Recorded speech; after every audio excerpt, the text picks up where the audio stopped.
Hello friends, welcome back to my channel. ನಾನು ನಿಮ್ಮ ನೀತು. ಬನ್ನಿ, ನಾನಿವತ್ತು ಗುರುವಾರದ ಲಾಗ್ನ ನಿಮ್ಮ ಜೊತೆ ಶೇರ್ ಮಾಡ್ತಾ ಇದ್ದೀನಿ. ತುಂಬ ದಿನಗಳಾದ ನಂತರ ನಾನು ರಾಯರನ್ನ ಯಾವ ರೀತಿ ಪೂಜೆ ಮಾಡ್ತೀನಿ, ಹಾಗೆ ಏನೆಲ್ಲ ಒಂದು ಪದ್ಧತಿನ ಫಾಲೋ ಮಾಡ್ಕೊಂಡು ಹೋಗ್ತೀನಿ, ನಾನು ರಾಯರನ್ನು ಪೂಜಿಸೋದ್ರಿಂದ ಆಗಿರುವಂತಹ ಅನುಕೂಲಗಳೇನು, ಹಾಗೆ ಯಾವ ರೀತಿ ರಾಯರಿಗೆ ಪೂಜೆ ಮಾಡಿದ್ರೆ ನಮಗೆ ಅನುಗ್ರಹ ಕೊಡ್ತಾರೆ ನಮ್ಮ ರಾಯರು ಅನ್ನೋದನ್ನು ವಿಡಿಯೋದಲ್ಲಿ ನನಗಾದ ಅನುಭವನ ಹಾಗೆ ನಾನು ಅನುಸರಿಸುವಂತಹ ಒಂದು ಪೂಜಾ ವಿಧಾನವನ್ನು ಈ ವಿಡಿಯೋದಲ್ಲಿ ಶೇರ್ ಮಾಡ್ತೀನಿ. ಈ ವಿಡಿಯೋ ಅಂತೂ ಖಂಡಿತವಾಗ್ಲೂ ತುಂಬ ಜನಕ್ಕೆ ಸಹಾಯ ಆಗುತ್ತೆ ಅಂತ ನಂಬಿದ್ದೀನಿ. ಈಗ ನೋಡ್ತಿರ್ಬೋದು, ಬೆಳಗ್ಗೆನೆ ನಾನು ಗುರುವಾರ ಅಂದ್ರೇ ಒಂದು ರೀತಿ ಹಬ್ಬದ ರೀತಿ ವಾತಾವರಣ ನಮ್ಮ ಮನೇಲಿ. ನನಗಂತೂ ತುಂಬ ಇಷ್ಟವಾದ ಗುರುವಾರ. ಆದರೆ ಒಂದು ಮಾತು ಹೇಳಬೇಕು, ಇದಕ್ಕೂ ಮೊದಲು ಗುರುವಾರ ಬಂತು ಅಂದರೆ ನನಗೆ ಭಯ ಆಗ್ತಿತ್ತು, ಏನಾದರೂ ಒಂದು ಕೆಟ್ಟದ್ದು ನಡೀತಿತ್ತು ಮನೇಲಿ. ಸೊ ಅದಕ್ಕೋಸ್ಕರ ನಾನು ರಾಯರ ಹತ್ರ ಅರಸ್ಕೊಂಡು ಗುರುವಾರದೊತ್ತು ನಿಮ್ಮ ಸೇವೆ ಮಾಡ್ತೀನಿ ಅಂತ ಅಂದ್ಕೊಂಡು ನಾನು ರಾಯರ ಪೂಜೆನ ಶುರು ಮಾಡಿದೆ. ಈಗ ಗುರುವಾರ ಅಂತಂದರೆ ಒಂದು ಶುಭವಾರನೇ ಆಗಿಬಿಟ್ಟಿದೆ. ನಮಗೇನಾದರೂ ಒಳ್ಳೇದಾಗ್ತಿದೆ ಅಂದರೆ ಗುರುವಾರನೇ ಆಗ್ತಿದೆ. ಸೊ ಇದೆಲ್ಲನೂ ರಾಯರ ಮಹಿಮೆ ಅಂತಲೇ ಹೇಳ್ಬೋದು. ನೀವು ನೋಡ್ತಿರ್ಬೋದು ನಾನು ಯಾವ ರೀತಿಯಾಗಿ ಎಲ್ಲವನ್ನು ತಯಾರು ಮಾಡ್ಕೊಂಡಿದ್ದೀನಿ ರಾಯರ ಪೂಜೆಗೆ ಅಂತ. ನಾನು ಪ್ರತಿ ಗುರುವಾರ ರಾಯರಿಗೆ ಅಭಿಷೇಕವನ್ನು ಮಾಡಿ, ಅಂದರೆ ಪಂಚಾಮೃತ ಅಭಿಷೇಕವನ್ನು ಮಾಡಿ ಪೂಜೆ ಮಾಡ್ತೀನಿ. ನಿಮಗೆಲ್ಲರಿಗೂ ಗೊತ್ತಿರುವ ಹಾಗೆ ನಾನು ಲಕ್ಷ್ಮೀ ಪೂಜೆ ಜಾಸ್ತಿ ಮಾಡ್ತಿದ್ದೆ. ನನ್ನ ವಿಡಿಯೋಗಳಲ್ಲಿ, ಹಳೆ ವಿಡಿಯೋಗಳಲ್ಲಿ ನೀವು ನೋಡ್ಬೋದು. ಹಾಗೆ ಈ ಗುರುವಾರ ಬಂತು ಅಂತಂದರೆ ನೀವು ರಾಯರನ್ನು ಪೂಜಿಸೋಕ್ಕೂ ಮುಂಚೆ ಲಕ್ಷ್ಮೀ ಅಮ್ಮನವರ ಅನುಗ್ರಹ ಕೂಡ ಬೇಕಂತೆ. ರಾಯರಿಗೂ ಅದೇ ಇಷ್ಟ ಅಂತೆ. ಸೊ ನಿಮ್ಮ ಮನೆ ಮುಂದೆ ಇರುವಂತಹ ತುಳಸಿ ಗಿಡ ಏನಿರುತ್ತೆ, ಬೃಂದಾವನ, ರಾಯರಿಗೆ ತುಂಬ ಒಂದು ಇಷ್ಟವಾದ ಜಾಗ ಅಂದರೆ ಬೃಂದಾವನ ಅಲ್ವಾ. ಸೊ ಬೃಂದಾವನ, ತುಳಸಿ ಕಟ್ಟೆಯನ್ನು ಬೃಂದಾವನ ಅಂತಲೇ ಕರೀತಾರೆ. ಸೊ ನೀವು ತುಳಸಿ ಕಟ್ಟೆಯನ್ನು ಶುದ್ಧಿ ಮಾಡ್ಕೋಬೇಕು ಗುರುವಾರ. ಸೊ ಅದನ್ನು ತಪ್ಪದೇ ಮಾಡಿ ನೋಡಿ. ನೀವು ರಾಯರನ್ನು ಪೂಜೆ ಮಾಡೋಕ್ಕೂ ಮುಂಚೆ ಈ ಕೆಲಸ ಮಾಡೋದ್ರಿಂದ ರಾಯರು ತುಂಬ ಸಂತೃಪ್ತರಾಗ್ತಾರಂತೆ. ತುಳಸಿ ಗಿಡವನ್ನು ತೊಳ್ಕೊಂಡು ಹಾಗೆ ತುಳಸಿ ಬೃಂದಾವನ ಕಟ್ಟೆಯನ್ನು ಕೂಡ ತೊಳ್ಕೊಬೇಕು. ಹಾಗೆ ನಮ್ಮ ಮನೆ ಮುಂದೆನೇ ಬೆಳೆದಿರುವಂತಹ ತುಳಸಿ, ಅಂದರೆ ನಾನು ಬರೀ ಇದನ್ನು ಪೂಜೆಗಷ್ಟೇ ಬಳಸ್ತೀನಿ. ಈ ಗಿಡನ ಬೇರೆ ಯಾವುದೇ ಮನೆ ಮದ್ದು ಮಾಡೋಕ್ಕೆಲ್ಲ ನಾನು ಬಳಸಲ್ಲ. ಇದು ದೇವರಿಗೆ ಅಂತಲೇ ಬಿಟ್ಟಿರುವಂತಹ ಗಿಡ. ಆದರೆ ರಾಯರಿಗೋಸ್ಕರ ಪ್ರತಿ ಗುರುವಾರ ನಾನು ಈ ರೀತಿ ಹೂ ಬಂದಿರುತ್ತಲ್ಲ, ಈ ತುಳಸಿ ದಳ, ಇದನ್ನು ತೆಗೆದು ರಾಯರಿಗೆ ಇಟ್ಟು ಪೂಜೆ ಮಾಡೋದ್ರಿಂದ ತುಂಬಾ ಒಂದು ಅನುಗ್ರಹ ಆಗುತ್ತೆ. ತುಂಬ ಇಷ್ಟ ಅಂತೆ ರಾಯರಿಗೆ. ಅದಕ್ಕೋಸ್ಕರ ಬರೀ ಗುರುವಾರದೊತ್ತು ಮಾತ್ರ ನಾನು ಲಕ್ಷ್ಮೀ ಅಮ್ಮನ ಆಶೀರ್ವಾದ ತಗೊಂಡು ಈ ರೀತಿ ನೋಡಿ ಹೂ ಬಂದಿರುವಂತಹ ಒಂದು ಕುಡಿಯನ್ನು ನಾನು ತಗೋತೀನಿ. ಸೊ ಇದು ರಾಯರಿಗೆ ಶ್ರೇಷ್ಠ, ತುಂಬಾ ಶ್ರೇಷ್ಠ. ಗುರುವಾರ ಇದನ್ನಿಟ್ಟು ಪೂಜೆ ಮಾಡೋದ್ರಿಂದ ತುಂಬಾ ಒಳ್ಳೆಯದಾಗುತ್ತೆ. ಸೊ ನಿಮ್ಮ ಮನೆ ಹತ್ರನೂ ತುಳಸಿ ಗಿಡ, ತುಳಸಿ ಕಟ್ಟೆ ಇದ್ದರೆ, ನಾನು ಮೊದಲೆಲ್ಲ ಶುಕ್ರವಾರ ತೊಳಿತಿದ್ದೆ, ಆದರೆ ಈಗ ನನಗೂ ಮೊದಲು ಗೊತ್ತಿರಲಿಲ್ಲ. ಆಮೇಲೆ ನಂತರ ನನಗೆ ತಿಳಿದ ಮೇಲೆ ನಾನು ಗುರುವಾರನೇ ತುಳಸಿ ಕಟ್ಟೆಯನ್ನೆಲ್ಲ ತೊಳೆದು ಶುದ್ಧಿ ಮಾಡಿಕೊಂಡು ಒಂದು ಒಳ್ಳೆ ಶುದ್ಧವಾದ ರಂಗೋಲಿಯನ್ನು ಹಾಕಿ ನಾವು ಕೂಡ ಮಡಿಯಾಗಿದ್ದು ರಾಯರಿಗೆ ಒಂದೇ ಮನಸ್ಸಿಂದ, ಶಾಂತ ಮನಸ್ಸಿಂದ ನಾವು ಪೂಜೆಯನ್ನು ಮಾಡಬೇಕು. ನಿಜವಾಗ್ಲೂ ಹೇಳ್ತಿದ್ದೀನಿ, ರಾಯರಿದ್ದಾರೆ. ರಾಯರನ್ನು ನಂಬಿದವ್ರನ್ನ ಮಾತ್ರ ರಾಯರು ಎಂದೂ ಕೈ ಬಿಡಲ್ಲ. ನಾನು ಮೊದಲಿಗೆ ರಾಯರನ್ನೆಲ್ಲ ಪೂಜಿಸ್ತಿರ್ಲಿಲ್ಲ, ನನಗೇನಷ್ಟು ನಂಬಿಕೆನೂ ಇರಲಿಲ್ಲ. ಆದರೆ ನನ್ನ ತಂಗಿ ಹೇಳಿದ್ಲು, ಇಲ್ಲ ನೀನು ಮಾಡು ಒಳ್ಳೆಯದಾಗತ್ತೆ ಅಂತ.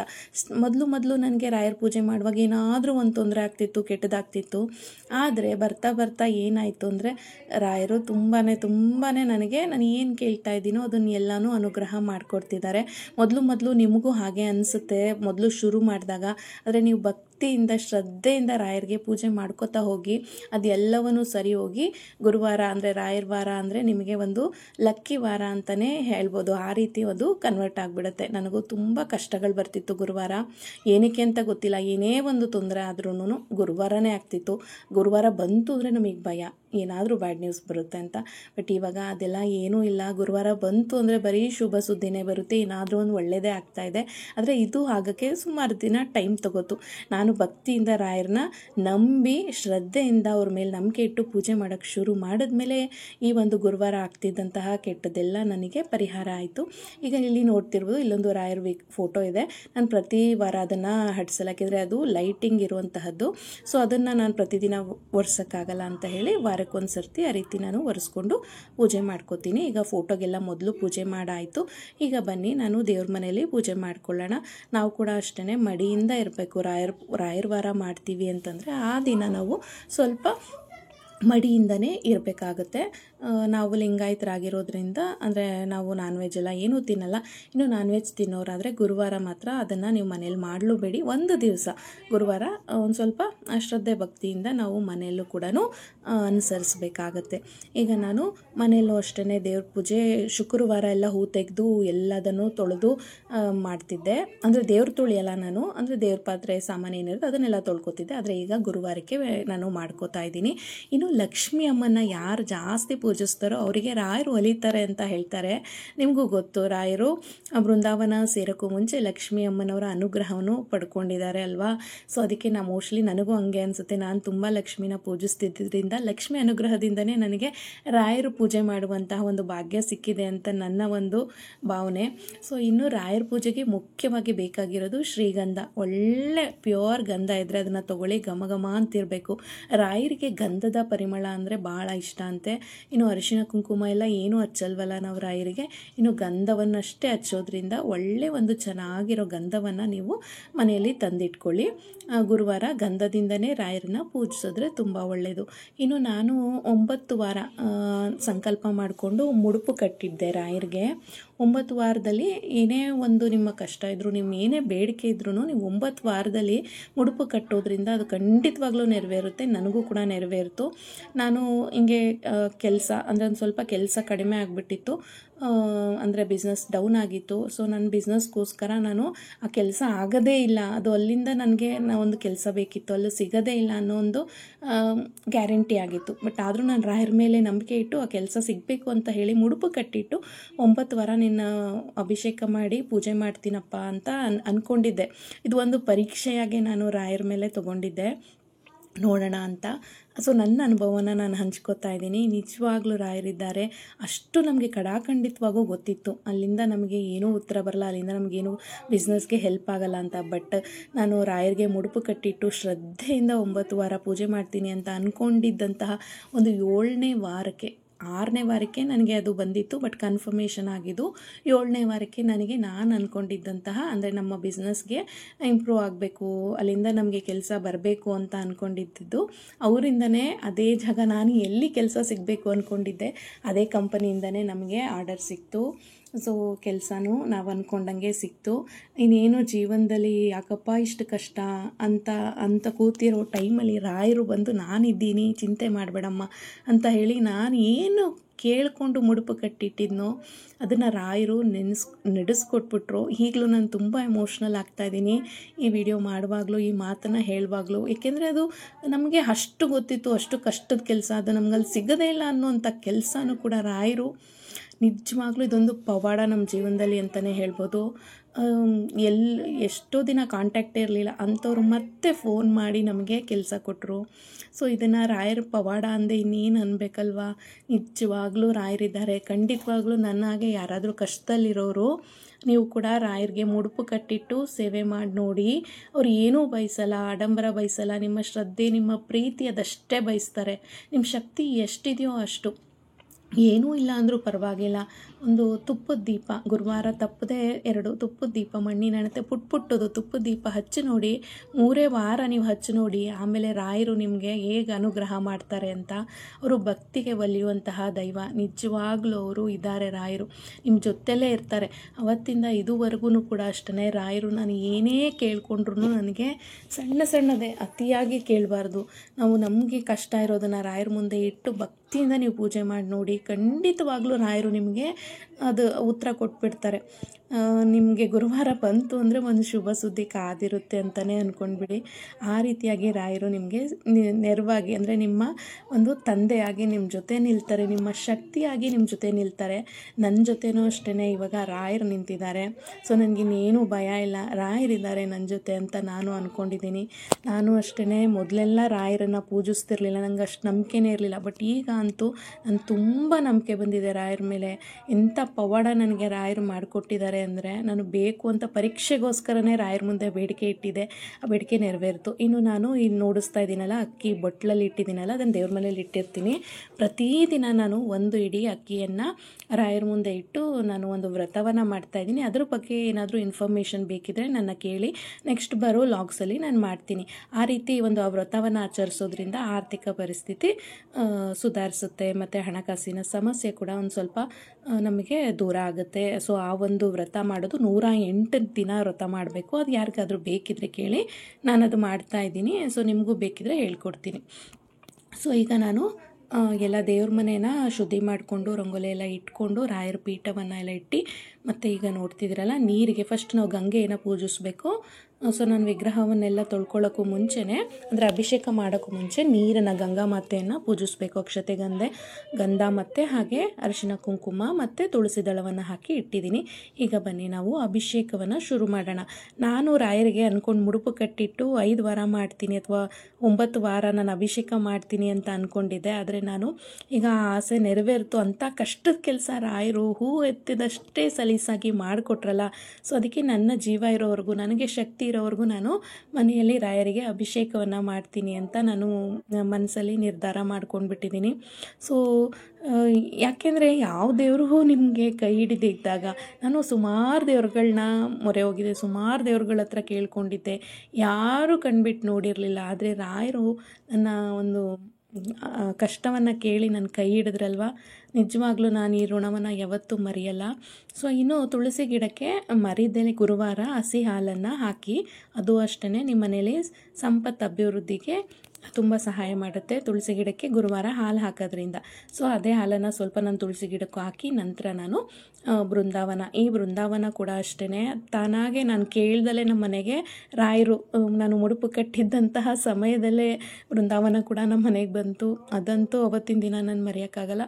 ನನ್ನ ತಂಗಿ ರಾಯರಿಗೆ, ಅಂದರೆ ಮಂತ್ರಾಲಯಕ್ಕೆ ಹೋದಾಗ ಅವರೇ ಫೋನ್ ಮಾಡಿ ಕೇಳಿದ್ರು. ನಾನು ಏನೂ ಕೇಳಲಿಲ್ಲ, ಅವರೇ ಕೇಳಿದ್ರು, ನಿನಗೆ ಬೃಂದಾವನ ಬೇಕಾ ಅಂತ. ರಾಯರೇ ಹೇಳಿಸಿರೋದಲ್ವಾ, ಯಾರಿಗೂ ಕೇಳ್ದಲೇ ನನಗೆ ಫೋನ್ ಮಾಡಿ ಹಿಂಗೆ ಬೃಂದಾವನ ಬೇಕಾ ಅಂತ ಕೇಳಿದ್ಲು. ಆದರೆ ಒಂದು ಏನಂದರೆ, ನಾನು ಹ್ಞೂ ಅಂತ ಹೇಳಿದೆ. ನೋಡಿ, ತರುವಾಗ ಅದು ಸ್ವಲ್ಪ ಡೆಲಿಕೇಟ್ ಆಗಿರುತ್ತೆ. ಸೊ ನೋಡಿ, ಒಂದೊಂದೆಲ್ಲ ಮೇಲ್ಗಡೆ ಏನಿಟ್ಟಿದ್ದಾರೆ ಗೋಪುರ, ಅದು ಹೊಡ್ಕೊಂಡ್ಬಿಟ್ಟಿತ್ತು. ಅಂದರೆ ದೂರದಿಂದ ಟ್ರಾವೆಲ್ ಮಾಡಿ ಬರುವಾಗ ಹಂಗೆ ಆಗಿಬಿಡುತ್ತೆ. ಸೊ ಅದಕ್ಕೆ ಅವಳು ಯಾರಿಗೂ ತರಲಿಲ್ಲ, ನನಗೆ ಮಾತ್ರ ಇನ್ನೊಬ್ರಿಗೆ ತಂದು ಕೊಟ್ಟಿದ್ರು. ಅವರು ಅದನ್ನು ಮುಕ್ಕಾಗ್ಬಿಟ್ಟಿದೆ ಅಂತೇಳ್ಬಿಟ್ಟು ದೇವಸ್ಥಾನದಲ್ಲೆಲ್ಲೋ ಇಟ್ಬಿಟ್ರಂತೆ.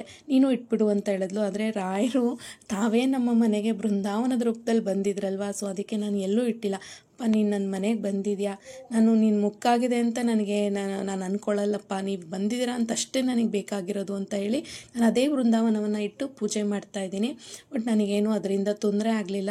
ರಾಯರು ನಮ್ಮ ಮನೆಗೆ ಬಂದು ಸೇರಿದ್ದಾರೆ, ಅವರ ಒಂದು ನೆರಳು ನಮ್ಮ ಮನೆಯಲ್ಲಿದೆ ಅಂತ ನಾನು ತುಂಬಾ ಇಷ್ಟಪಟ್ಟು ಬೃಂದಾವನಕ್ಕೆ ಪೂಜೆ ಮಾಡ್ತೀನಿ. ಇನ್ನು ಬೃಂದಾವನಕ್ಕೆ ನಾನು ಅಭಿಷೇಕವನ್ನು ಮಾಡಲ್ಲ. ನೀವು ನೋಡಿದ್ರಲ್ವ, ಬೃಂದಾವನದಲ್ಲಿ ಆಲ್ರೆಡಿ ಕಲರ್ ಎಲ್ಲ ಹೋಗ್ಬಿಟ್ಟಿದೆ. ಸೊ ಇನ್ನು ಇದೆಲ್ಲ ತುಪ್ಪ ಎಲ್ಲ ಹಾಕಿದಾಗ ಮತ್ತೆ ಜಿಡ್ಡಾಗುತ್ತೆ, ಅದನ್ನು ತೊಳೆದ್ರೆ ಮತ್ತೆ ಕಲರ್ ಹೋಗ್ಬಿಡುತ್ತೆ ಅಂತ ಬರೀ ಹಾಲಿಂದ ಅಭಿಷೇಕ ಮಾಡ್ಕೋತೀನಿ.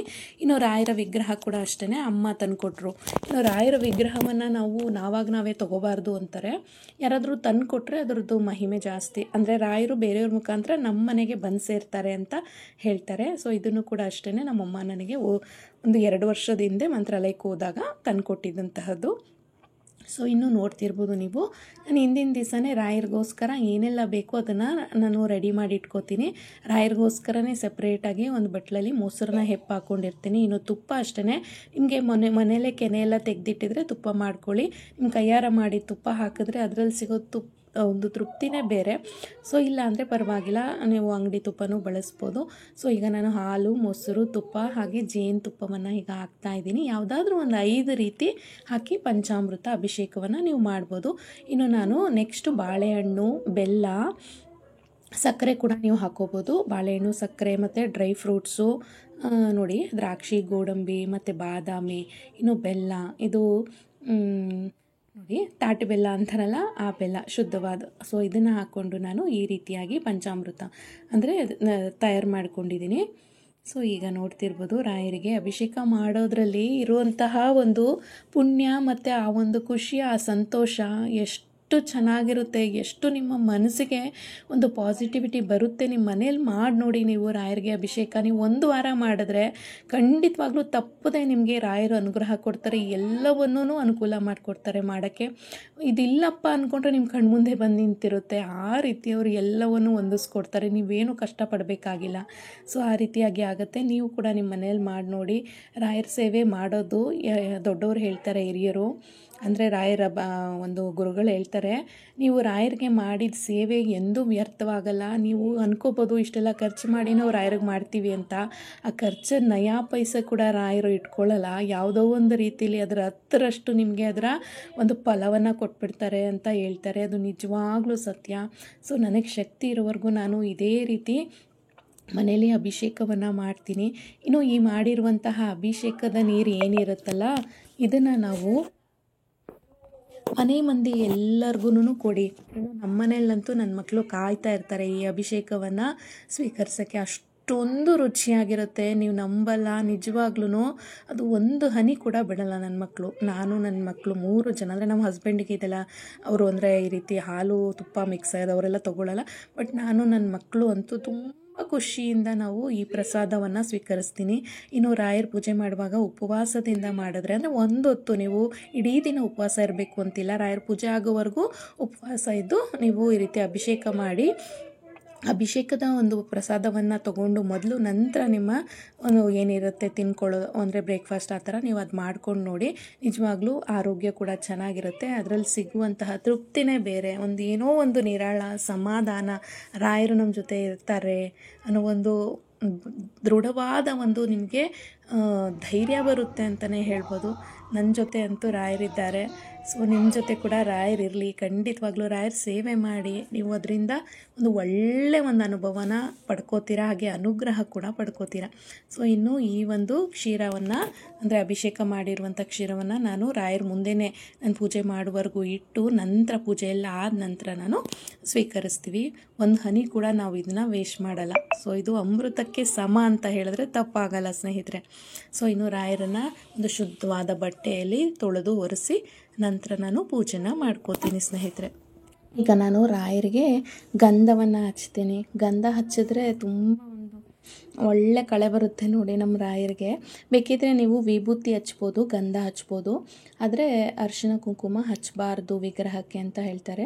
ಸೊ ನಾನು ಮೊದಲೆಲ್ಲ ಹಚ್ಬಿಡ್ತಿದ್ದೆ, ನಂಗೆ ಗೊತ್ತಿರಲಿಲ್ಲ. ಸೊ ಆದರೆ ಈಗ ನಾನು ಕಲ್ತ್ಕೊಂಡಿದ್ದೀನಿ. ಬರೀ ಗಂಧ ಮತ್ತು ಅಕ್ಷತೆನ ಹಚ್ಚಿ ರಾಯರನ್ನು ಒಂದು ಈ ರೀತಿ ತಾಮ್ರದ ಪ್ಲೇಟ್ ಇಟ್ಕೊಂಡಿದ್ದೀನಿ. ಆ ಪ್ಲೇಟಲ್ಲಿ ನಾನು ಈ ರೀತಿ ಕೂರಿಸ್ತೀನಿ. ಇನ್ನು ಸತಿ ಹೋದಾಗ ತಂದಿದ್ದಂತಹ ರಾಯರ ಫೋಟೋ ಕೂಡ ನಾನು ಪೀಠದ ಹಿಂದೆನೇ ಇಟ್ಕೊಂಡಿದ್ದೀನಿ, ನೋಡ್ತಿರ್ಬೋದು. ಇನ್ನು ಪೀಠದ ಕೆಳಗಡೆ ಓಂ ಅಂತ ಬರೆಯೋದ್ರಿಂದ ಒಳ್ಳೆಯದು. ಸೊ ಹೇಳದ್ನಲ್ಲ, ಲಕ್ಷ್ಮೀ ಪೂಜೆ ಮಾಡದೆ ರಾಯರ ಪೂಜೆ ಮಾಡಬಾರ್ದು ಅಂತಾರೆ. ಅದಕ್ಕೆ ನಾನು ಗುರುವಾರನೇ ಲಕ್ಷ್ಮೀ ಫೋಟೋವನ್ನೆಲ್ಲ ಒರೆಸ್ಕೊಂಡು ಲಕ್ಷ್ಮಿಗೂ ಕೂಡ ನಾನು ಅಲಂಕಾರ ಮಾಡ್ಕೋತೀನಿ. ಈಗ ಲಕ್ಷ್ಮೀ ತಾಯಿಗೆ ಎಲ್ಲ ಅಲಂಕಾರ ಮಾಡ್ಕೊಂಡಾಯಿತು. ಇನ್ನು ರಾಯರ ಫೋಟೋಗೂ ಕೂಡ ನಾನು ಗಂಧವನ್ನು ಹಚ್ಕೋತೀನಿ. ಮೊದಲೆಲ್ಲ ನಾನು ಶುಕ್ರವಾರ ವಾರ ಮಾಡ್ತಿದ್ದೆ, ಅಂದರೆ ಹಳೆ ಹೂಗಳನ್ನೆಲ್ಲ ತೆಗೆದು ದೇವ್ರ ಮನೆಯೆಲ್ಲ ಕ್ಲೀನ್ ಮಾಡಿಕೊಂಡು ಮಾಡ್ತಿದ್ದೆ. ಆದರೆ ರಾಯರನ್ನ ಪೂಜಿಸೋಕ್ಕೆ ಶುರು ಮಾಡಿದಾಗಿಂದ ನಾನು ಶುಕ್ರವಾರ ಏನೆಲ್ಲ ಮಾಡ್ತಿದ್ದೆ ಅದನ್ನು ಗುರುವಾರನೇ ಮಾಡ್ಕೊಂಡು ಬಿಡ್ತೀನಿ. ಇನ್ನು ಶುಕ್ರವಾರ ಯಾವುದೆಲ್ಲ ಹೂ ಕ್ಲೀನ್ ಮಾಡೋದು, ಹೂ ತೆಗೆಯೋದು, ಫೋಟೋ ಒರೆಸೋದೆಲ್ಲ ಏನೂ ಮಾಡಲ್ಲ, ಗುರುವಾರ ಮಾಡಿಬಿಡ್ತೀನಿ. ಸೊ ಲಕ್ಷ್ಮೀ ಪೂಜೆ ಮಾಡಿ ರಾಯರನ್ನ ಪೂಜೆ ಮಾಡೋದ್ರಿಂದ ತುಂಬ ಚೆನ್ನಾಗಿ ಅನುಗ್ರಹ ಬೇಗ ಆಗುತ್ತೆ, ರಾಯರ ಅನುಗ್ರಹ ಅಂತ ಹೇಳ್ತೀನಿ. ಸೊ ನೀವು ಕೂಡ ಹಾಗೆ ಮಾಡಿ ನೋಡಿ, ಒಳ್ಳೆಯದಾಗುತ್ತೆ. ಸೊ ಇನ್ನು ರಾಯರಿಗೆ ತುಳಸಿ ದಳವನ್ನು ಮೊದಲು ಇಡಬೇಕು.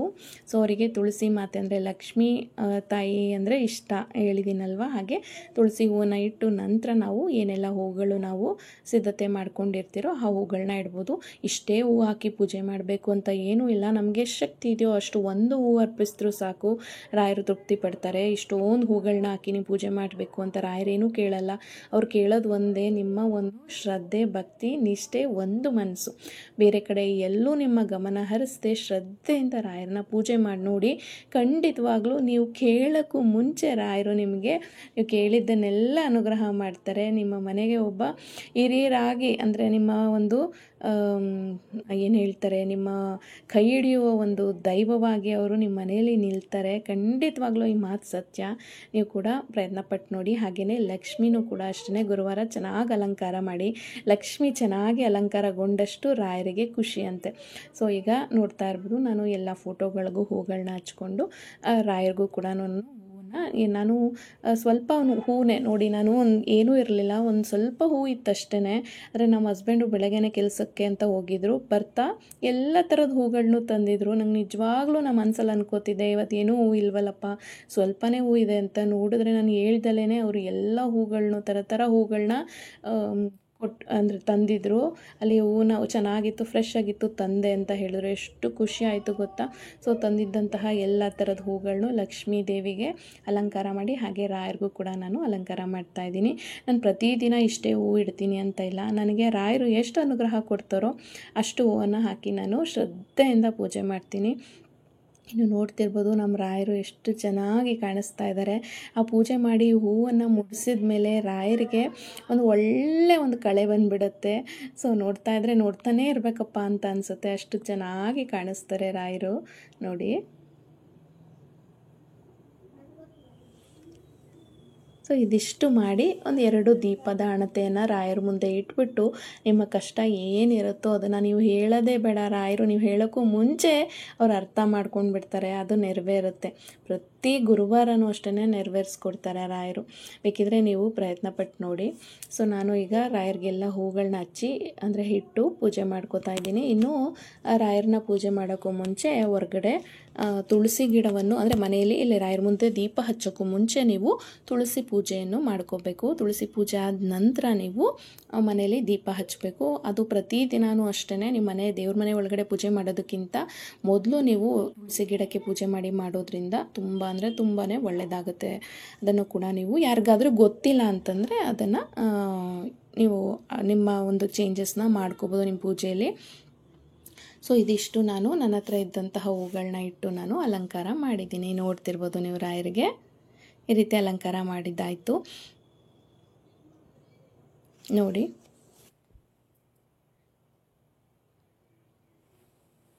ಸೊ ಈಗ ನಾನು ಹೊರಗಡೆ ತುಳಸಿ ಗಿಡಕ್ಕೆ ಪೂಜೆ ಮಾಡ್ಕೊಂಡು ಬಂದುಬಿಡ್ತೀನಿ. ಸೊ ನಂತರ ಬಂದು ನಾನು ದೀಪವನ್ನು ಹಚ್ತೀನಿ ಸ್ನೇಹಿತರೆ.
ನಾನು ತುಪ್ಪದ ದೀಪವನ್ನು ಹಚ್ಕೋತೀನಿ. ತಪ್ಪದೆ ನೀವು ಗುರುವಾರ ಒಂದು ದಿವಸ ರಾಯರಿಗೆ ತುಪ್ಪದ ದೀಪ ಮನೆಯಲ್ಲಿ ಹಚ್ಚಿ ನೋಡಿ, ನಿಜವಾಗ್ಲೂ ಒಳ್ಳೆಯದಾಗುತ್ತೆ. ಇನ್ನೇನೂ ಬಯಸಲ್ಲ. 2 ದೀಪ ನೀವು ಮನೇಲಿ ಬೆಳ್ಳಿದಿದ್ದರೆ ಬೆಳ್ಳಿ ದೀಪ ಹಚ್ಬೋದು, ಅಥವಾ ನಿಮ್ಮ ಮನೇಲಿ ಏನು ಅನುಕೂಲ ಇದೆಯೋ ಮಣ್ಣಿನ ಹಣತೆಯಲ್ಲಿ ದೀಪ ಹಚ್ಚಿದ್ರಂತೂ ಇನ್ನೂ ಶ್ರೇಷ್ಠ. ಕೆಂಪು ನೀರು ಆರತಿ ಮಾಡಿಟ್ಟು ಅದರಲ್ಲಿ 2 ದೀಪ ಹಚ್ಚಿದ್ರಂತೂ ಇನ್ನೂ ಶ್ರೇಷ್ಠ. ಆದರೆ ನಾನು ರಾಯರಿಗೋಸ್ಕರ ಅಂತಲೇ 2 ದೀಪಗಳನ್ನು, ಅಂದರೆ ರಾಯರು ನನಗೆ ಅನುಗ್ರಹ ಮಾಡಿದಾದ ಮೇಲೆ ನಾನು ಇಷ್ಟಪಟ್ಟು ರಾಯರಿಗೋಸ್ಕರ ಈ ಒಂದು 2 ದೀಪವನ್ನು ತಂದಿಟ್ಕೊಂಡು ಹಚ್ತೀನಿ. ಬೆಳಗ್ಗೆ ಹಚ್ಚಿದರೆ ನನಗೆ ಇಡೀ ದಿನ ದೀಪ ಉರಿಯುತ್ತೆ. ಇದರಲ್ಲಿ ಸಣ್ಣಗೆ ಮಾಡಿ ದೀಪ ಹಚ್ತೀನಿ, ಇಡೀ ದಿನ ದೀಪ ಉರಿಯುತ್ತೆ. ಸೊ ಹಾಗೆ ನೋಡಿ, ಮನೆಯಲ್ಲೇ ಕಾಯಿಸಿದ್ದಂತಹ ರಾಯರಿಗೋಸ್ಕರ ಪ್ರತಿ ಗುರುವಾರ ಸಾಧ್ಯವಾದರೆ ಪ್ರತಿ ಗುರುವಾರ ಕಾಯಿಸ್ತೀನಿ. ಇಲ್ಲಾಂದರೆ ಈ ವಾರ ಕಾಯಿಸಿದರೆ ಮುಂದಿನ ವಾರದವರೆಗೂ ಬಂದರೆ ಅದನ್ನೇ ದೀಪ ತುಪ್ಪವನ್ನು ಬಳಸ್ಕೊಂಡು ದೀಪವನ್ನು ಹಚ್ತೀನಿ. ಸೊ ನಾವೇ ಮನೆಯಲ್ಲೇ ಶುದ್ಧವಾಗಿ ತಯಾರು ಮಾಡಿ ದೀಪ ಹಚ್ಚೋದ್ರಂತೂ ತುಂಬಾ ಖುಷಿ ಪಡ್ತಾರೆ ನಮ್ಮ ರಾಯರು. ಸೊ ಅದಕ್ಕೋಸ್ಕರನೇ ನೋಡಿ ನೋಡಿ ನಾನು ಈ ರೀತಿ ಸ್ವಲ್ಪ ಎಣ್ಣೆನೂ ಕೂಡ ಹಾಕ್ಕೊಂಡೆ. ತುಪ್ಪ ಗಟ್ಟಿ ಇರುತ್ತಲ್ವ, ಸ್ಟಾರ್ಟಿಂಗಲ್ಲಿ ಹೊಸ ಬತ್ತಿ ಹಾಕಿರೋದ್ರಿಂದ ಉರಿಯಲ್ಲ ಅಂತ ಸ್ವಲ್ಪ ಒಂದು 2 ರೀತಿ ಎಣ್ಣೆನೂ ಕೂಡ ನೀವು ಮಿಕ್ಸ್ ಮಾಡ್ಕೋಬೋದು. 3 ರೀತಿ ಹಾಕಿ ಹಚ್ಚೋದ್ರಿಂದನೂ ಒಳ್ಳೆಯದು, ಅಥವಾ ಬರೀ ತುಪ್ಪದಲ್ಲೂ ಕೂಡ ನೀವು ಹಚ್ಬೋದು ಸ್ನೇಹಿತರೆ. ಸೊ ಕೇಳಿದ್ರಿ ಅಲ್ವಾ, ನನಗೆ ಯಾವ ರೀತಿ ರಾಯರು ಸಹಾಯ ಮಾಡಿದ್ರು, ಯಾವ ರೀತಿ ಅನುಗ್ರಹ ಮಾಡಿಕೊಟ್ರು. ಮೊದಲೆಲ್ಲ ನಡೀತಿದ್ದಂತಹ ಗುರುವಾರ ಅಂದರೆ ಏನಾದರೂ ತೊಂದರೆಗಳು ಅದನ್ನೆಲ್ಲನೂ ನಮ್ಮ ರಾಯರು ದೂರ ಮಾಡಿಕೊಟ್ರು. ಈಗ ನಾನು ರಾಯರ ಪರಮ ಭಕ್ತಳಾಗ್ಬಿಟ್ಟಿದ್ದೀನಿ. ಗುರುವಾರ ಬಂತು ಅಂದರೆ ನನಗೆ ಎಲ್ಲೆಲ್ಲದು ಖುಷಿ.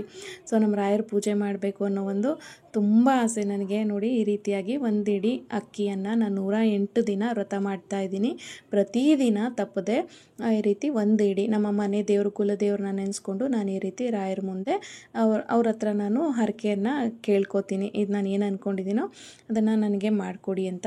ಈ ವ್ರತನೂ ಅಷ್ಟೇ ತುಂಬ ಶ್ರೇಷ್ಠವಾದ್ದು, ಆದರೆ ತುಂಬ ಲಾಂಗ್ ಟೈಮ್ ತೊಗೊಳುತ್ತೆ. ಆದರೆ ಮುಡುಪು ಸೇವೆ ಇದೆಯಲ್ಲ, ಅದು ಬರೀ 9 ದಿನ ನೀವು ಮಾಡಿದ್ರೇ ಅಷ್ಟರಲ್ಲೇ ನಿಮಗೆ ಫಲ ಸಿಕ್ಬಿಡುತ್ತೆ. ಇನ್ನು ಈ 108 ದಿನ ಮಾಡುವ ವ್ರತಕ್ಕೆ ಸಮಯ ಜಾಸ್ತಿ ಹಿಡಿದ್ರು ಅಷ್ಟೇ ಒಂದು ಒಳ್ಳೆ ಫಲ ನಮಗೆ ನಾವು ಅಂದ್ಕೊಂಡಿದ್ದಂತಹ ಫಲ ಸಿಗುತ್ತೆ. ಸೊ ಅದನ್ನು ಕೂಡ ನಾನು ಮಾಡ್ತಾಯಿದ್ದೀನಿ ತಪ್ಪದೆ.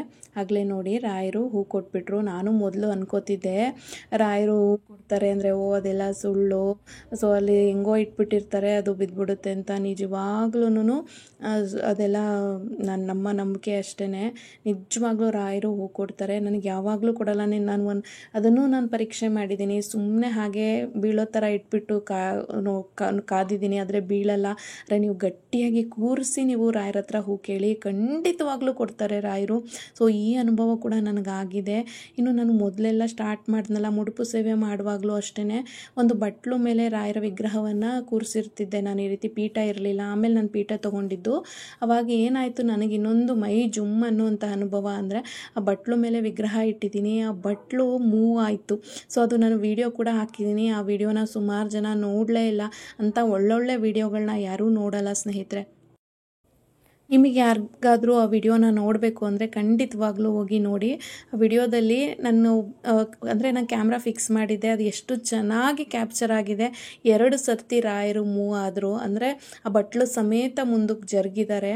ಎಷ್ಟು ದೂರ ಬಂದರು ಗೊತ್ತಾ. ನಾನು ಕೆಳಗಡೆ ಏನಾದ್ರು ನೀರಿರ್ಬೋದಾ ಅಂತ ಒರೆಸಿ ಮತ್ತೆ ಇಟ್ಟೆ, ಕೂಡ ರಾಯರು ಬಂದರು. ಸೊ ಅವಾಗಂತೂ ನನಗೆ ಮೈಯಲ್ಲಿ ಒಂಥರ ವೈಬ್ರೇಷನ್ನೇ ಆಯಿತು ಅಂತ ಹೇಳ್ಬೋದು. ನಿಜವಾಗ್ಲೂ ರಾಯರು ನಾನಿದ್ದೀನಿ ಅಂತ ನನಗೆ ಬಂದು ಆ ರೀತಿ ತೋರಿಸ್ಕೊಟ್ರು. ಇದೆಲ್ಲ ನಾನು ಇಷ್ಟು ಪೂಜೆ ಎಲ್ಲ ಮಾಡಿದಾದ ನಂತರ ಸ್ನೇಹಿತರೆ ತಪ್ಪದೆ ನಾನು ರಾಯರ ಒಂದು ಮಂತ್ರ ಅಂದರೆ ಓಂ ಪೂಜ್ಯಾಯ ರಾಘವೇಂದ್ರಾಯ ಸತ್ಯಧರ್ಮವ್ರತಾಯ ಚ ಭಜತಾಂ ಕಲ್ಪವೃಕ್ಷಾಯ ನಮತಾಂ ಕಾಮಧೇನುವೆ ಅಂತ ಒಂದು ಪೇಜು ಹಳೆ ಅಂದರೆ ಒಂದು ಬುಕ್ ಇಟ್ಟಿದ್ದೀನಿ ರಾಯರಿಗೆ ಅಂತ. ಆ ರಾಯರ ಪ್ರತಿ ಗುರುವಾರ ನಾನು ಒಂದು ಪೇಜು ರಾಯರ ಒಂದು ಮಂತ್ರವನ್ನು ಬರಿತಾ ಹೋಗ್ತಾ ಇದ್ದೀನಿ. ಇದು ಬರೆಯೋದ್ರಿಂದ ಅಷ್ಟೇ ನನಗೆ ತುಂಬಾ ಒಂದು ಪಾಸಿಟಿವ್ನೆಸ್ ಸಿಗ್ತಾ ಇದೆ, ಮತ್ತು ಒಳ್ಳೇದು ಕೂಡ ಆಗುತ್ತೆ. ನೀವು ಕೂಡ ನಿಮಗೆ ಸಮಯ ಇತ್ತು ಅಂತಂದರೆ ಈ ಒಂದು ಬರೆಯುವಂತಹ ರಾಯರ ಮಂತ್ರವನ್ನು ಬರೆಯುವಂತಹ ಅಭ್ಯಾಸವನ್ನು ಕೂಡ ನೀವು ಮಾಡ್ಕೊಳ್ಳಿ. ಇನ್ನೊಂದು ಅನುಭವನ ನಾನು ಶೇರ್ ಮಾಡ್ಕೋಬೇಕು ನಿಮ್ಮ ಜೊತೆ. ರಾಯರ ಪೂಜೆಗೆ ಇದೇ ರೀತಿ ನಾನು ಏನಾದರೂ ನೈವೇದ್ಯವನ್ನು ಮಾಡ್ತೀನಿ. ಆದರೆ ಈ ವಾರ ನನಗೆ ಸ್ವಲ್ಪ ಎಲ್ಲೋ ಹೊರಗಡೆ ಹೋಗಬೇಕಿತ್ತು, ಸುಮಾರು ಕೆಲಸ ಇತ್ತು, ಅರ್ಜೆಂಟ್ ಇದ್ದಿದ್ದರಿಂದ ನಾನು ಬರೀ ಬಾಳೆಹಣ್ಣು ನೈವೇದ್ಯವನ್ನೇ ಮಾಡಿ ಇವತ್ತಿಂದು ಮಾಡಿದೆ. ಇಲ್ಲ ಅಂದರೆ ನಾನು ಏನಾದರೂ ಒಂದು ಸಿಹಿ ನೈವೇದ್ಯ ಮಾಡ್ತಿದ್ದೆ. ಮೊದಲನೇ ವಾರ ಅಂದರೆ ನನಗೆ ರಾಯರು ನಾನು ಕೇಳಿದ ಕೆಲಸವನ್ನು ಮಾಡಿಕೊಟ್ರಲ್ಲ, ಅವತ್ತು ನಾನು ಸಿಹಿ ನೈವೇದ್ಯ ಮಾಡಿದೆ. ಇನ್ನು ಕಡಲೆಬೇಳೆಯಲ್ಲಿ ಸಿಹಿ ನೈವೇದ್ಯ ಬೆಲ್ಲ ಹಾಕಿ ಅವಲಕ್ಕಿ ಹಾಕಿ ಮಾಡೋದು ತುಂಬ ಶ್ರೇಷ್ಠ ಅಂತ ಯಾರು ಹೇಳಿದ್ರು. ಆದರೂ ನಾನು ಮೊದಲನೇ ಸರ್ತಿ ಮಾಡಿದ್ದು, ನನಗೆ ಅದೆಲ್ಲ ಮಾಡೋಕ್ಕೆ ಬರ್ತಿರ್ಲಿಲ್ಲ, ಯಾವತ್ತೂ ಮಾಡಿರಲಿಲ್ಲ ಆ ನೈವೇದ್ಯನ. ಅದೇ ತುಂಬ ಶ್ರೇಷ್ಠ ರಾಯರಿಗೆ ಅಂತ ಹೇಳಿದ್ರಲ್ಲ, ಸೊ ಅದನ್ನು ಮಾಡಿದೆ. ನಾನು ರಾಯರ ಪೂಜೆ ಮಾಡ್ತಾ ಒಲೆ ಮೇಲೆ ಇಟ್ಬಿಟ್ಟಿದ್ದೆ. ತಳ ಸೀದಂಗೆ ಸ್ಮೆಲ್ ಬರ್ತಿತ್ತು. ಸೊ ಹೋಗಿ ನೋಡಿದಾಗ ಒಂದು ಸ್ವಲ್ಪ ತಳ ಹತ್ತಿತ್ತು. ತುಂಬ ದುಃಖ ಆಯಿತು ನನಗೆ. ಅಯ್ಯೋ ರಾಯರಿಗೆ ಈ ರೀತಿ ಅಂದರೆ ನಾನು ಹೇಳಿದ್ನಲ್ಲ 108 ದಿನ ಇದು ಸೇವೆ ಮಾಡ್ತಾಯಿದ್ದೀನಿ ಅಂತ ಹೇಳಿದ್ನಲ್ಲ, ಅಕ್ಕಿ ಸೇವೆ. ಸೊ ಮೊದಲನೇ ಅಕ್ಕಿ ಒಂದು ವಾರದ ಅಕ್ಕಿಲಿ ನಾವು ನೈವೇದ್ಯ ಮಾಡಿ ರಾಯರಿಗೆ ಅರ್ಪಿಸ್ಬೇಕು ಅಂತ ಇತ್ತು. ಸೊ ಅದನ್ನು ಇಟ್ಟಾಗ ನನಗೆ ಕಡಲೆಬೇಳೆ, ಅಕ್ಕಿ, ಬೆಲ್ಲ ಮತ್ತು ಸ್ವಲ್ಪ ಅವಲಕ್ಕಿ ಇದನ್ನು ಮಾಡೋಕ್ಕೆ ಇಟ್ಟಾಗ ನಂಗೆ ತಳ ಹತ್ಬಿಟ್ಟಿತ್ತು. ತುಂಬ ದುಃಖ ಆಯಿತು ನನಗೆ. ಅಯ್ಯೋ ಇದನ್ನು ಹೆಂಗಪ್ಪ ಸ್ವಲ್ಪ ತಳ ಸೀದ್ಬಿಟ್ಟಿದೆ, ಮೊದಲನೇ ಸರ್ತಿನೇ ಈ ಥರ ಸೀದೋಯ್ತಲ್ವ, ಇದನ್ನು ರಾಯರಿಗೆ ಯಾವ ರೀತಿ ಇಡೋದು, ರಾಯರು ನಿಜವಾಗ್ಲೂ ತಿಂತಾರಾ ಅಂತ ಹೇಳಿ ನಂಗೆ ತುಂಬ ದುಃಖ. ಕಣ್ಣಲ್ಲಿ ಹಾಗೇ ತುಂಬ ಅಳು ಬಂದುಬಿಡ್ತು. ಸೊ ಆಮೇಲೆ ನಾನು ಅದನ್ನು ರಾಯರ ಹತ್ರ ಇಟ್ಬಿಟ್ಟು ತಪ್ಪಾಯ್ತಪ್ಪ, ನಾನು ಬೇಕು ಅಂತ ಮಾಡಿಲ್ಲ, ನಿಮ್ಮ ಪೂಜೆಯಲ್ಲಿ ಮುಳುಗ್ಬಿಟ್ಟಿದ್ದೆ, ನಾನಲ್ಲಿ ಪ್ರಸಾದ ಇಟ್ಟಿರೋದೇ ನನಗೆ ಮರ್ತೋಯ್ತು ಅಂತ ಹೇಳಿ, ನಿಮ್ಗೆ ನಿಜವಾಗ್ಲೂ ಪ್ರಸಾದ ನಿಮ್ಮ ಮಗಳು ಮಾಡಿದ್ದು ಇಷ್ಟ ಆಯಿತು, ನಿಮ್ಗೇನೂ ಬೇಜಾರಿಲ್ಲ ಅಂತಂದರೆ ನಿಮ್ಮ ತಲೆ ಮೇಲೆ ಇರೋ ಹೂವು ಕೊಡಿ ರಾಯರೇ, ಆವಾಗ ನಂಗೆ ಸಂತೃಪ್ತಿ ಆಗುತ್ತೆ. ಇಲ್ಲಾಂದರೆ ಇವತ್ತು ನಾನು ಊಟ ಮಾಡಲ್ಲ ರಾಯರೇ, ಈ ರೀತಿ ತಳ ಅಂಟಿಸಿರುವಂಥ ಪ್ರಸಾದ ನಿಮ್ಗೆ ನೈವೇದ್ಯಕ್ಕೆ ಇಟ್ಟಿದ್ದೀನಿ, ಅದನ್ನು ಬಿಸಾಕೋಂಗೂ ಇರಲಿಲ್ಲ, ಮೊದಲನೇದು ರಾಯರಿಗೆ ಅರ್ಪಿಸ್ಬೇಕು ಅಂತ ಒಂದು ವ್ರತದಲ್ಲಿದೆ, ಏನಪ್ಪ ಮಾಡೋದು ಅಂತ ಕೇಳಿದ ತಕ್ಷಣ ನೀವು ನಂಬ್ತಿರೋ ಬಿಡ್ತಿರೋ, ಕೆಳಗಡೆ ಅಲ್ಲಿ ದೀಪ ಎಲ್ಲ ಇದೆ, ತಟ್ಟೆ ಇದೆ, ನೀವು ನೋಡ್ತಿರ್ಬೋದು, ತಲೆ ಮೇಲ್ಗಡೆಯಿಂದ ಕೆಳಗಡೆ ನಾನು ಇಟ್ಟಿದ್ದಂತಹ ಪ್ರಸಾದದ ಬಟ್ಲಿಗೆ ಬಂದುಬಿತ್ತು. ಇನ್ನೂ ಪಕ್ಕ ದೀಪ ಇದೆ, ದೀಪದ ಮೇಲೆ ಬೀಳಲಿಲ್ಲ. ಹಾಗೆ ನೀವು ನೋಡ್ಬೋದು ತುಂಬ ಡಿಸ್ಟೆನ್ಸ್ ಇದೆ ಮೇಲಿಂದ ಆ ಬಟ್ಲಿಗೆ. ಅಂದರೆ ನೋಡಿ, ನೀವು ನೋಡ್ತಿರ್ಬೋದು, ಈಗ ನೋಡಿ ರಾಯರಾದ್ಮೇಲೆ ನಂದು ವಿಗ್ರಹ, ಈ ಪ್ಲೇಟು ಎಲ್ಲೂ ಕೊಡಲಿ, ಬಿದ್ದರೆ ಕೆಳಗಡೆ ತಕ್ಷಣ ಅಲ್ಲಿ ಅಂದರೆ ಬೃಂದಾವನದ ಮೇಲೆ ಬೀಳಬೇಕಿತ್ತು ಅಥವಾ ತಟ್ಟೆಗೆ ಬೀಳಬೇಕಿತ್ತು. ಇಲ್ಲ ಸ್ನೇಹಿತರೆ, ಪೀಠ ಕೆಳಗಡೆ ಇದೆಯಲ್ಲ ಜಾಗ, ಇಲ್ಲಿ ನೋಡಿ ಕೆಳಗಡೆ ಫುಲ್ಲು ಆ ಕಟ್ಟೆ ಏನಿದೆ, ಎರಡನೇ ಕಟ್ಟೆ, ಅದರ ಕೆಳಗಡೆ ಬಂದು ಬಿತ್ತು ಸ್ನೇಹಿತರೆ. ಸೊ ಅದು ಬಿದ್ದಿದ್ದು ಬರೀ ಕೆಳಗಡೆ ಎಲ್ಲೂ ಬೀಳಲಿಲ್ಲ, ಪ್ರಸಾದದ ಬಟ್ಲಲ್ಲಿ ಬಂದುಬಿತ್ತು. ನಿಜವಾಗ್ಲೂ ರಾಯರಿದ್ದಾರೆ. ನಾನು ಎಷ್ಟೋ ಸರ್ತಿ ಹೂ ಕೇಳಿದ್ದೆ, ಆದರೆ ರಾಯರು ಕೊಡ್ತಿರ್ಲಿಲ್ಲ. ಆದರೆ ನನ್ನ ದುಃಖದಿಂದ, ನಾನು ಭಕ್ತಿಯಿಂದ ಮಾಡಿದ ಪ್ರಸಾದವನ್ನು ನೀವು ಸ್ವೀಕರಿಸ್ಬೇಕು ಅಂತ ಕೇಳಿದ ತಕ್ಷಣ ರಾಯರು ಎಷ್ಟು ಚೆನ್ನಾಗಿ ಹೂವು ಬಿದ್ದು, ಅಂದರೆ ಬಂದು ಪ್ರಸಾದದ ಬಟ್ಲಲ್ಲೇ ಬಿದ್ದು ನನಗೆ ಎಷ್ಟು ಚೆನ್ನಾಗಿ ಉತ್ತರ ಕೊಟ್ಟರು ಗೊತ್ತಾ. ಇದಿಷ್ಟು ನನಗೆ ರಾಯರ ಅನುಭವವನ್ನು ನನ್ನ ಜೀವನದಲ್ಲಿ ಆಗಿದ್ದು. ಸುಮಾರು ಜನ ಶೇರ್ ಮಾಡ್ಕೋತಾರೆ ರಾಯರ ಪೂಜೆ ಮಾಡಿದಾಗ ಅವ್ರಿಗೆ ಏನೆಲ್ಲ ಅನುಭವಗಳಾಯಿತು ಅಂತ.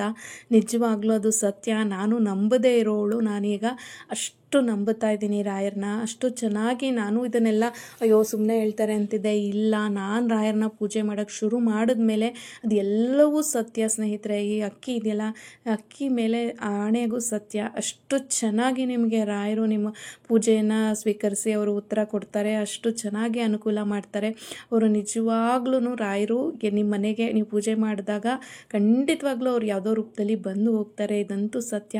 ನೀವುಗಳು ಕೂಡ ಯಾರೆಲ್ಲ ಕಷ್ಟದಲ್ಲಿದ್ದೀರಾ, ನಿಜವಾಗ್ಲೂ ರಾಯರ ಪೂಜೆ ಮಾಡಿ ನೋಡಿ, ನಿಮ್ಮ ಕಷ್ಟಗಳೆಲ್ಲ ಪರಿಹಾರ ಆಗುತ್ತೆ. ಯಾವುದೋ ಮುಖಾಂತರ ರಾಯರು ನಿಮಗೆ ಸಹಾಯಕರಾಗಿ, ಅಂದರೆ ಸಹಾಯ ಹಸ್ತವನ್ನು ನೀಡ್ತಾರೆ, ನಿಮ್ಮ ಬಲವಾಗಿ ನಿಲ್ತಾರೆ, ನಿಮ್ಮ ಹಿರಿಯರಾಗಿ ನಿಮ್ಮನ್ನು ಮುಂದೆ ಸಾಗಿಸ್ತಾರೆ ನಿಮ್ಮ ಜೀವನದಲ್ಲಿ ಅಂತ ಹೇಳಕ್ಕೆ ಇಷ್ಟಪಡ್ತೀನಿ. ನಂದಂತೂ ನಾನು ಕೊನೆ ಉಸಿರಿರೋವರೆಗೂ ನಾವು ಈ ರಾಯರನ್ನು ಮರೆಯಲ್ಲ. ನಮ್ಮ ಮನೇಲಿರೋ ಎಲ್ಲರೂ ಕೂಡ, ಅಂದರೆ ನಾನು, ನಮ್ಮ ಹಸ್ಬೆಂಡು, ನನ್ನ ಮಕ್ಕಳು ಎಲ್ಲರೂ ಕೂಡ ಅಷ್ಟೇ ರಾಯರ ಪೂಜೆಯನ್ನು ಮಾಡ್ತೀವಿ. ಇನ್ನು ರಾಯರ ಮಂತ್ರವನ್ನು ನಿಮಗೇನಾದರೂ ಕಷ್ಟ ಬಂದಾಗ, ನಿಮಗೇನೋ ಮನಸ್ಸು ಸರಿ ಇಲ್ಲ ಅಂದಾಗ ಹೇಳ್ಕೊಂಡು ನೋಡಿ, ನಿಮ್ಮ ಮನಸ್ಸು ಅಷ್ಟೇ ಪ್ರಶಾಂತವಾಗುತ್ತೆ.